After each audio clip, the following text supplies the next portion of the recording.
this is where we're going to be today. Hey, he's alright. Good. Busy.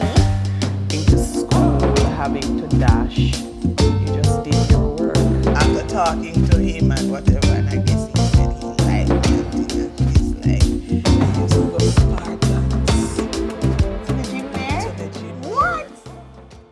Welcome back to Repat Stories, where we travel the world through the stories of others. Today we're talking to Mrs. Pear Ann Walters Patterson Brown, who belongs to Terry Ann and Ashley Jade and Garnett. And we're here at her lovely home in Maypen, Clarendon, where she's telling us about her illustrious life as a physical therapist and to all the stars, and also her time in Cayman. So, hi, Mrs. Brown. Thank you for your time. Hi, Adrian. Welcome. Thank you. Mrs. Brown is a friend of my parents, so they went to high school together, so I've known her for a while, and I'm really happy that she's willing to share her story with us today. So, let's talk about growing up in where?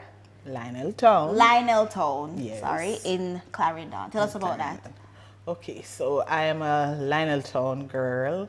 My parents, Carmelita Patterson, Percy Patterson.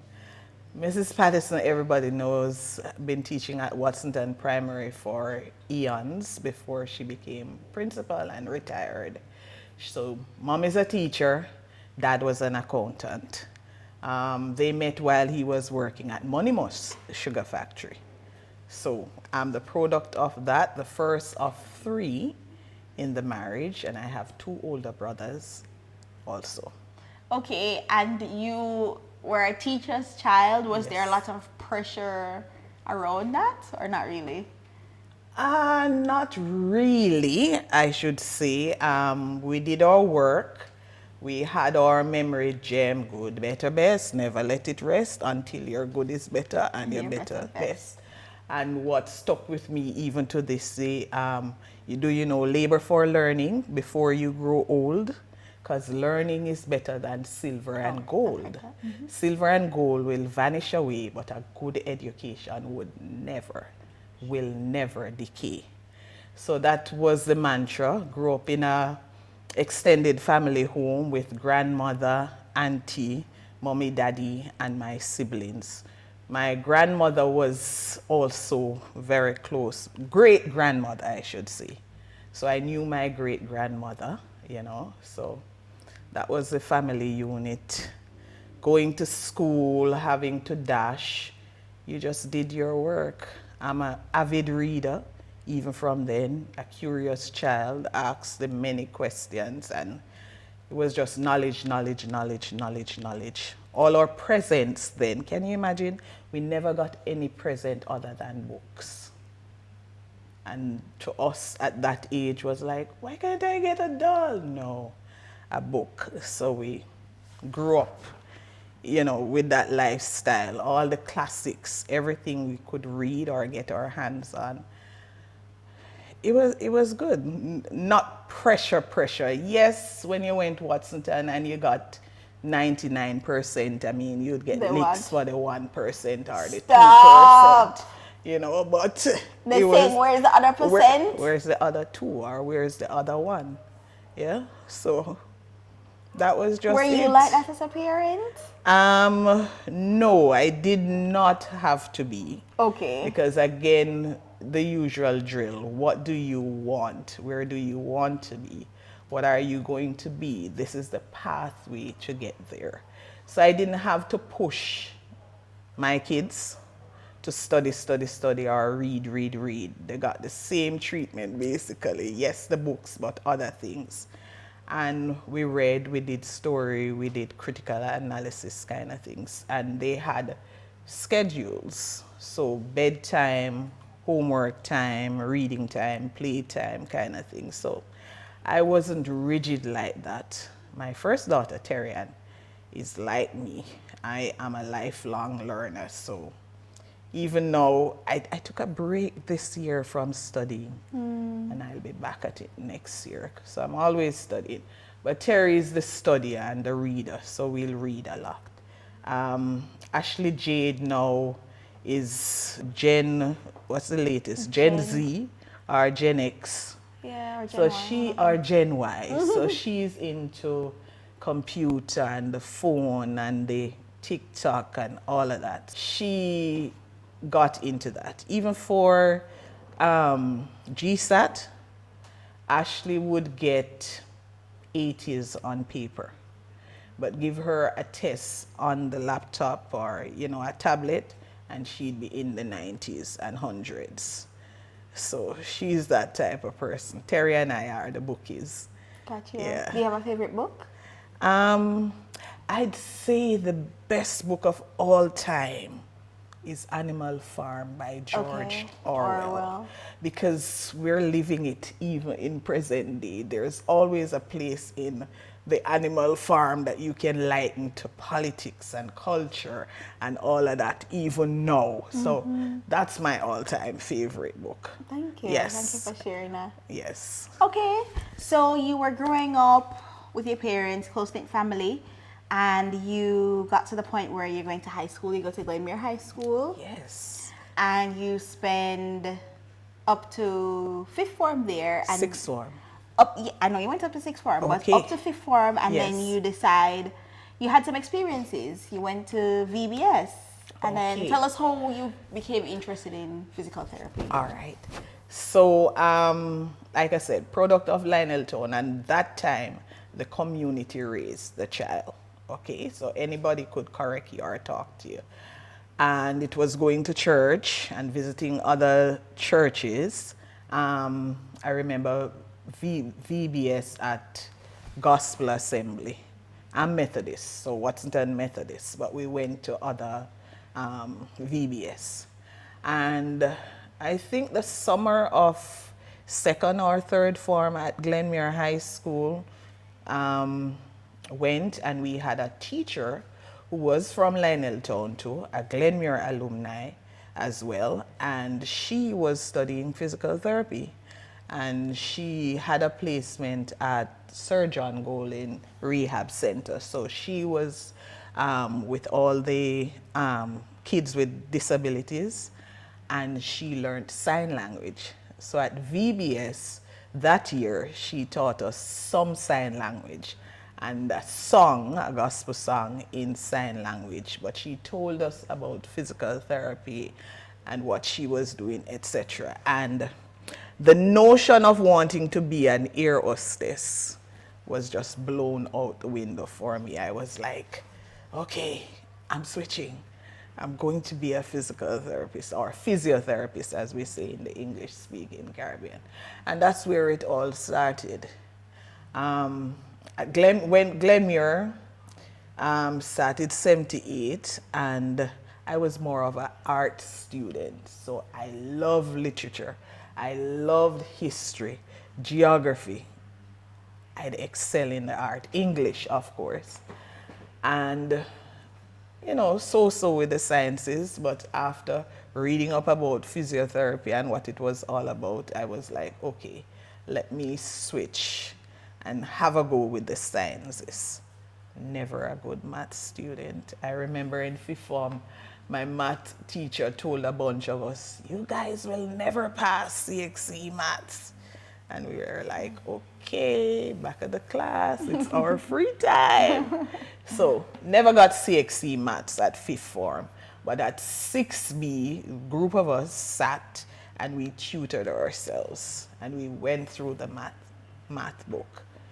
And I passed CXC math. But the other sciences, yeah, that was it. Glenmere was what molded me. Glenmere is a school you go to get rounded. Glenmere then was a school you went to polish you off. Yes? So I was in the choir, had J. Leo White as choir master, no nonsense, etiquette, poise, you know, being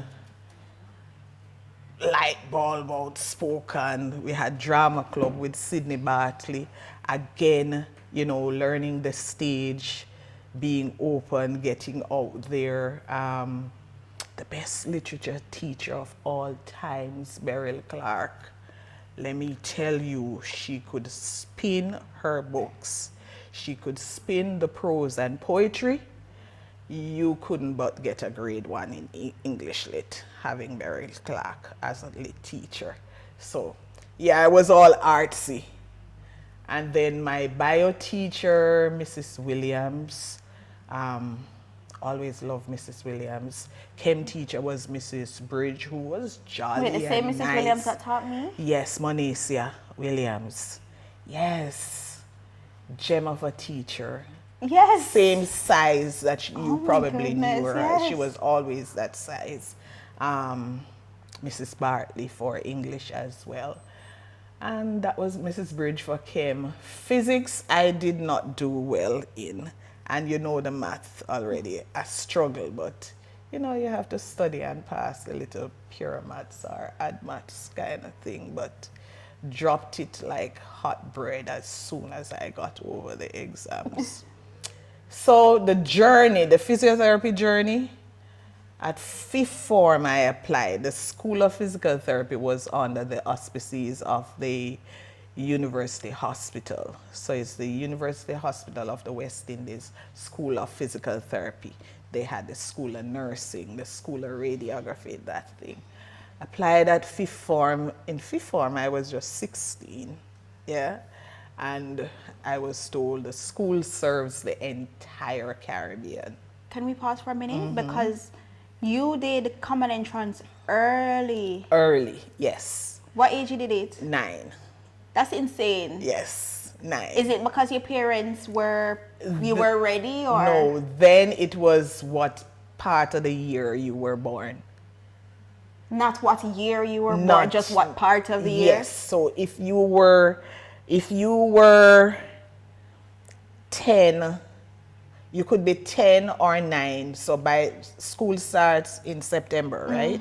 So if you did common entrance and you were 9, you'd turn 10 before you got to high school. So I'm July, I'm a Cancerian. Hey, what can I say? So yeah, I did it. So by September, I was 10. Okay. So when I graduated fifth form, I was 15 plus, but would have been 16 in the July. Okay. Yes, to return. So, Gotcha. you know, so common entrance back then was what part of the year you were born. Okay. Yes, to reach there. All right. So, So- you were telling me, so you Yes, were the 15. School of Physical Therapy serves the entire Caribbean. It's the only accredited, meaning accredited by World Physiotherapy, English speaking physical therapy program in the entire Caribbean, even now. Wow. Yes. So we serve students from Guyana all the way up to Jamaica. So everybody came Jamaica to study physical therapy back then.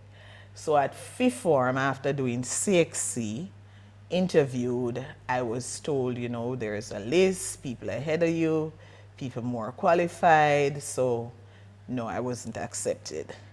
I applied in lower 6, didn't get accepted either. I applied in upper 6, was not accepted. So I applied to UWI and CAST at the time. Got into both, but I was like, okay, you know, the stigma with country people and having a UWI degree. So I enrolled in NATSI at UWI. Did N1 at the time, that's how they did it, N1, N2. Did N1, applied again, did not get in. Yeah. And then started N2, and I think they usually do the interviews about March, April, you know, for entry. And I was like, I don't want to finish natural sciences because you just finish NatSci and go into teaching. And I was like, nope, I'm not doing the teaching. I need to get in. So interviewed N2 and had a good interview, wasn't afraid or bashful or anything. But it turned out that by the end of the interview, I was like telling these people, I've been applying for 4 years now. Every year, I really want to do physiotherapy. This is what I intend to do. So if I don't get in this year, you'll be seeing this face next year again, because I must be up on that list by now. I had good grades, coming right up. So I got in. I got in 1987 it was. So what do you think the lesson is there? Like if you had to take a life lesson also that for young people, what's For the lesson young people, you just have to be persistent. You have to know what you want. You have to basically set goals and follow it. So know the beginning, know the end point or where you want to be and work towards getting there in the journey. As plain, as straight as that. Okay. All right. So now you're in the physical therapy school, and then what happens? I'm in physical therapy school, and it's a wake up because unlike UE where you were carrying 3 courses and then doing the UE courses, end up in physical therapy school and you're going, oh, you have 18 courses, 15 to 18 to complete in a year. That was challenging. And at the time, so after doing these 18 courses, I believe you were given resit or allowed to resit 3 if you did not get through. So I was one of those unfortunate people who ended up having 3 resits to do. Yes, because you'll have your favorite courses or subjects and tend to concentrate on those and say, okay, hit or miss with the others. And I remember doing resit, and of the 3, I failed 1, missed 1 by 1 mark, paid for a remark, and was told basically that they had rounded up the mark to get to, pass mark was 60, so I had a 59. Oh. And then the school had a policy where, so if you fail, you would have to do over the entire year. Yes? So I had spent 2 years on campus. I'm a Irvinite. Did I tell you? Best hall. Irvinite, and by then you had friends at Carimac and, journalism, etc., etc. Need I say that my year, or I don't know if it was me really, but instigated a policy change at the School of Physical Therapy. So now you're able to carry courses. You don't have to repeat a year. So you called on press from the people them? Press came down on the people. Can I say, TV, Gleaner. So you're separating yourself. Yeah. And they were like, what's happening here? This doesn't happen at UE. Why is it happening here? Mm-hmm. People's good money that they have to pay to redo kind of thing. So they, revised their policy. And so I moved on to second year and got to do over the courses that I had failed, and also got the option if I wanted to upgrade or get a better grade on some of the others. I was allowed to do that and move on to second year. Okay. And how was the rest of physio school? Rest of physio school was amazing. I mean, like I said, I'm a lifelong learner and this is new stuff. So I liked both the literature part, the reading part of it, and I loved the practical. So my physio skills, if I may say so, them turn up. So I loved massage, I loved manipulation, I loved the body. From drama school, or being in drama class at Glenmuir, it was okay for us to get undressed or be in our shorts or show the body and kind of thing. So that was me, hands-on. All my friends at UE, Lynette, Vance, Denise, Dion, Kevin, Orpheus, Carey. These were my guinea pigs, quote unquote, because, you know, I do the massage, I separate the joint, do manipulations, all the new things. Everybody, oh, I have an injury, so. They'd call on me, and I'd jump in and get to practice and do the practicals. So I'd say after the first year, getting over the initial fear of exams, I was all in. Asking the questions, volunteering in class. You need a volunteer, me. Because I wanted to be up there, up front in the class, doing this stuff. Show me. I wasn't afraid to go to a teacher to say, I don't understand this, and I'd love to understand. So when can I see you? Or when can we do this again? That kind of thing. Same thing, getting out into practicals and getting into the departments around the island. I wasn't the physio student who would be afraid, yeah? And that has translated into even now, or associations where persons will nudge me and say, you ask the question, kind of thing. Because I have this saying, I don't know if it's good or bad, but I usually, in meetings, I'd get up, I'd introduce myself, all my names, Pierre Ann Walters Pattison Brown.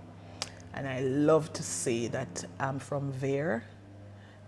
I went to Glenmuir, a reputable high school. My back is broad, and this is what I have to say. Yeah? It's either take it or leave it. How did your parents come up with the name Pierre?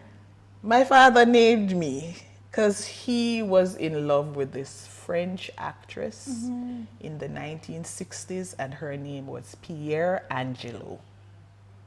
Yes? Pierre Anne? So my mother was like, no, Pierre Angeli, I think. And my mother was like, no, that's too enough. Let's say Anne. So, Adrienne, do you speak French? A little. Okay. So, Jamaicans call me dry Pierre. So they'll say Pierre, but it's actually Pierre. Okay? Yes. So my British cousins and people from Europe side and those who speak French actually get the Pierre. Yeah? So next time it's Pierre. Okay. It's very pretty. Now that I know, I for sure will. I can do that. I can do that. I had this old lady in Lionel Town, you know, who, Auntie Mama, she'd call me. She'd like, Pierre Han. And I'm like, no, it's not Han. It's Pierre Ann. And to spite me, or I don't know, just for fun, she's like, okay, Pierre Foot. Oh my God. And then she turned it into Pierre Putty Good. Oh my goodness. So Auntie Mama was like, Pierre Putty Good. How you do, my girl? I love it. That's just Jamaican grandmother for you. All right. So you get to the point where you are enjoying your studies and you finish your degree, and now it's time for your internship. What happens at that point? All right. So then it was a diploma in physical therapy. Okay. Yes. So final year, we have to do a research paper, and from year 2 into the year 2, year 3, year 4, you had placements in public hospital, different departments. That's one fun thing about our physical therapy program. You get, because it's catering to the Caribbean, you get to do all areas in physical therapy. And that's wide, you know. Physical therapy isn't just about sports. What are some of the areas? So you have cardiopulmonary, pulmonary, chest, heart, yeah, pediatrics, dealing with kids. There's sports physical therapy. There's orthopedics, which is bone, muscle, joint kind of thing. Chest, I said chest physical therapy as well. And then it just broadened and ballooned because you can do geriatrics as well. You can do ergonomics in physical therapy, which is tailoring your workplace or your home to the human body. So there's that area too. So it was all clinical geared, but now in the wider world, you can be a physical therapy administrator or an educator. So you don't have to be a clinician. But back then we were being, it was being tailored to you becoming a clinician, being able to work in all the different areas: ICU, medicine, surgery, orthopedics, chest, children's hospital, the rehab center, neurophysio. So that is where it was then. Long and short, I ended up graduating top of my class at physio school. I got best research. I did my research in myofascial release, which was a treatment put out there by John Barnes. So I had the opportunity to go to the US and do his course, and that was my research paper. I ended up getting the prize for best clinical and best overall final exam results. So I was top of the class, big things now, because there was can I tell you, they chartered a whole bus from Lionel Town, from Veer to come to graduation for me here. So that was like big things for a girl from down Veer. Yes, of course. Yeah, but physio school, and then we have to do a year's internship after in order to get licensed in Jamaica. So you do rotations again, either private practice or various hospitals. Yeah, so I did UE, KPH, Spanish Town, and I didn't do a PEDS or a Mona rehab rotation. Okay.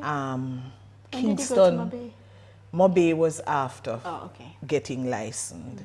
But the KPH experience back then, that was we're now into the 90s. But gang violence, physio department was closer to the back of KPH, where you could look down on Maddens. It was the bomb. You'd see like swarms of people coming down the road with a body, drop them off, run back up the road. We had time in department where you'd have to get low and duck down because you could hear the bullets ricochet off the walls and the windows in physio department down KPH. So that was a time, excitement. So finish internship, and by then posts in government service were very limited. Having done myofascial release, there was this one therapist, Apollon Forrester Reed, in Montego Bay, and she had done the entire series of myofascial release and working in myofascial release. So what is that, by the way? So it is your muscle is covered by this, let me use the analogy of a chicken leg. You see this white film that covers it?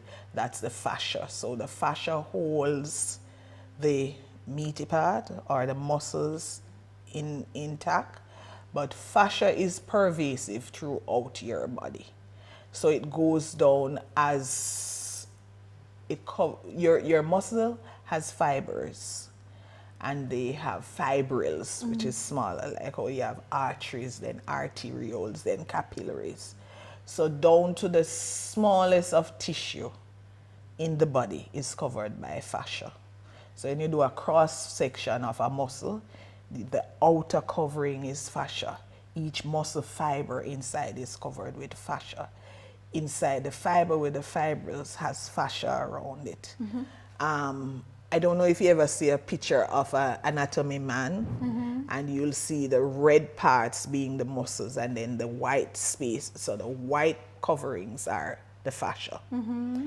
So the theory is that you actually have to unwind or loosen the fascia to get to muscle. Yeah, and there is a way of doing that. So you'd have myofascial releases. So you want to release the fascia. The fascia moves, it's alive, it's a tissue in the body that's all over and it's multi-directional. So explaining that muscles contract and there is an origin and an insertion, and if they contract, it shortens and get tight and bulky.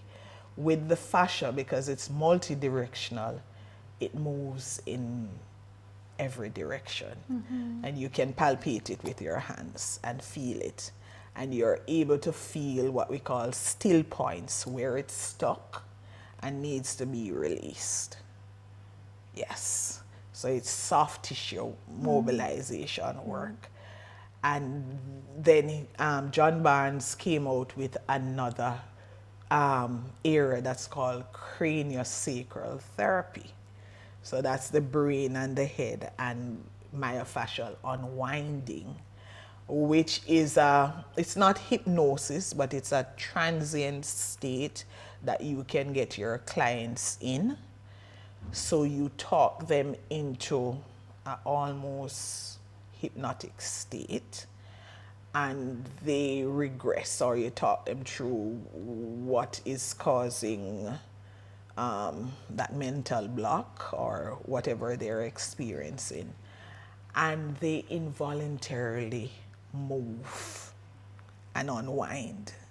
You might have a restriction in your shoulder, and we can unwind the fascia in a session and you get more mobility. You have had persons with writer's block that just can't write, and they do a myofascial unwinding session and it comes back like that.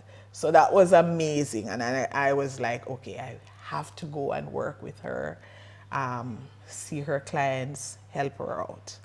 Like all things touch or hands-on, one of the things that we have to be mindful of is what we call centering yourself, deep breathing, flushing your system with water, etc. I think I'm somewhat of a medium when it comes on to that, because I get my patients pain sometime, and I really have to be centered when working on persons. So what does that look like for you? How do you prepare for that work? just being mindful, basically. So in my practice, and other therapists will tell you too, because pain, oh boy, getting into pain is another area. But some persons are able to what we call draw people pain, or take on dark or bad aura from clients or persons. So you have to be mindful of that. So if I'm in pain, and I speak for myself, if I'm in pain, I never ever do a hands-on session with a client. Yes?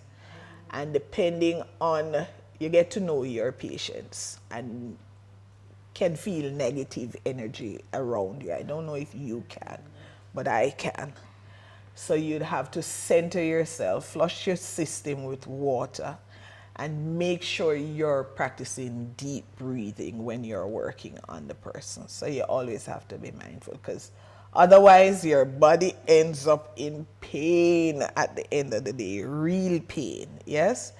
I'll have patients who shoulder issue and can't figure it out. And Adrian, can I tell you, I'll come home, for some reason, I'll get the same pain, whether sleeping or reading up or working it out. But it's like the Lord said to me, say, look here, you can't figure out this person's pain. Or sometimes you are like, you get skeptic now, you know, and you say, man, I'm doing everything, I'm using modalities, I'm doing exercise thing there. The pain, when the person reporting that pain don't right. So you start doubting. You see, if I ever try that, Adrian, when I come home, it's like the Lord say, you don't believe that person in pain? All right, feel pain, peer. But do you know how to get rid of pain? Say you're working on somebody with pain, or the person is in pain. Well, So I grew up with my grandmother, and so it can be old wives' tale or it can be superstition, or I don't know where they get it from. But the thing is that you have to, once your hands on and your hands off, you have to knock somewhere an inanimate object. So it could be wall to transfer that pain or negative energy that you got from somebody into that inanimate object. So you finish working and you go and you knock a wall or something like that, and Does it the work for pain you? goes. It works for me. Well, that's good. It works for me, but learn that and pick that up. So that was Mobe working with Mrs. Reed. In Montego Bay, she had franchise with a hotel to do massage therapy as well.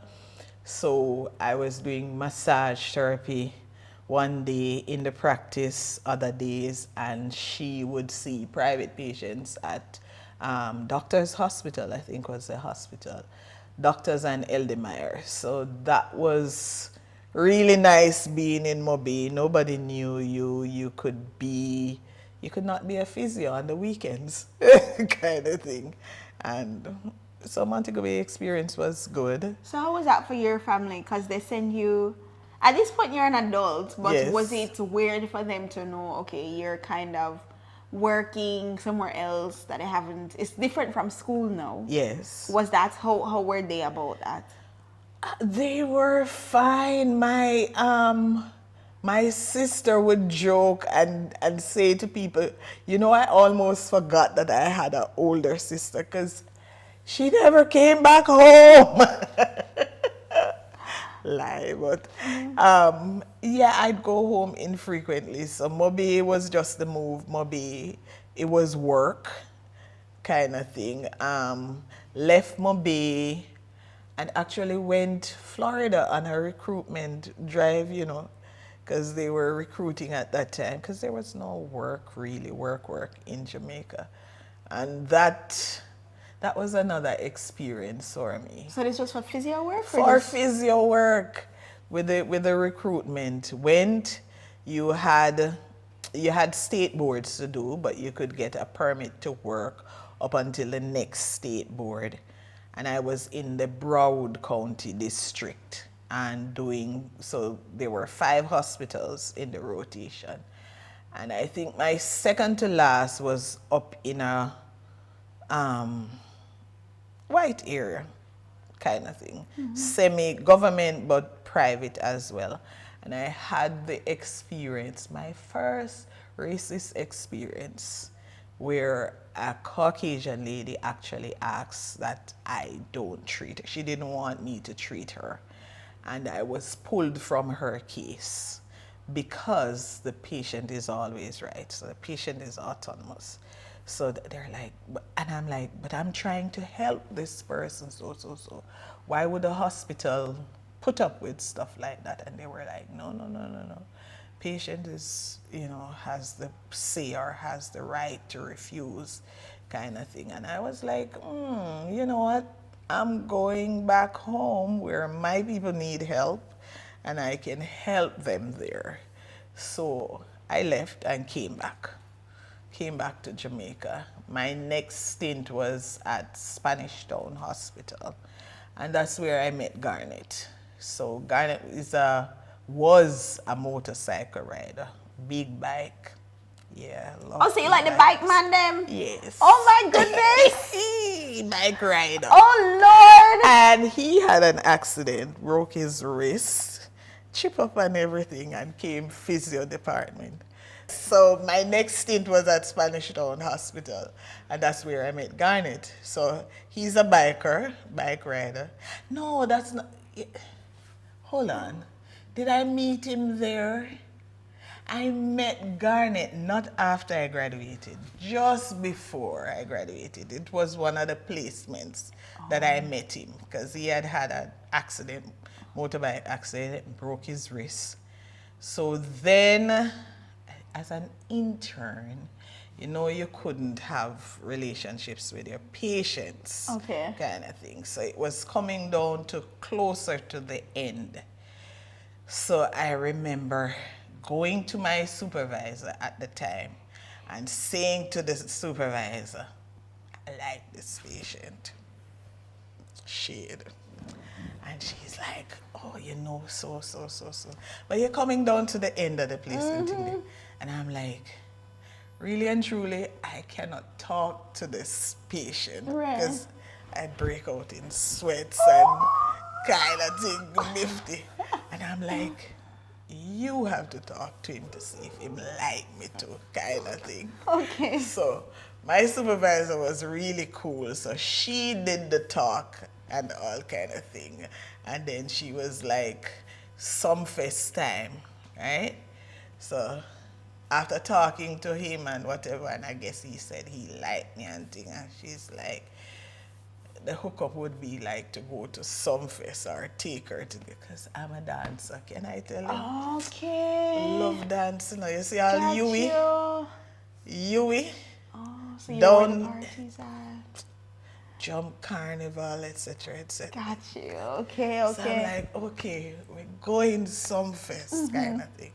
Anyway, we went out after and coming near to some fest time, and I'm like, yes, of course the parents and nobody don't know the thing here. So I said, all right, we'll go some fest. Dress ready.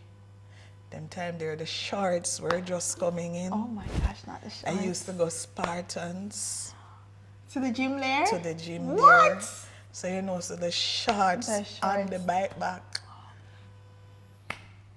Me that. Got you. And we set off. And you've been from together ever Kingston. since? That was my motorcycle crash, because we crashed in Spanish. Stop. Nobody know that we're going Sunsplash. Sweetest crash, can I tell you? I cannot board now. Because the sweetness come off flying off the bike in the air, suspended. And you're going, and he's going, all right, where are we going, Bruce, now? Right. How to land, Right. kind of thing. So a car bad driveway and turned on we, so we ran into the side, fly over the car, and landing on the other side and saying, okay, protect the head. We wore helmets and things. Protect the head, whatever. Chip up, bruise up, get up and say, you all right? No, yeah, you all right? Yeah, all right. We all right. Went back to his mother's house in Spanish Town. And they were like, what? They whatever, Bruce, clean up everything. And mommy was like, all right, I need some sweet sugar water. And we had the sweetest lemonade, really sweet. Drank it and went to bed probably about from in the 5. And can I tell you, we did not wake up until the next day in the evening. Don't know what the sugar and water did, the sweet sugar and water, but we were out. Just healing. Just healing overnight. Healing overnight, etc. Woke up and was like, okay, body feels all right. So, you know, anytime your children have a bump, fall, make some sweet sugar water and give it to them. It will help. My goodness. So that was that. We dated we got married in 95. I graduated physio school 91. So we actually dated for 4 years or so. When we in Montego Bay, overseas, back here, that kind of thing. And we got married in 95. Love a love story. An adventurous love story. An adventurous one. So, yes.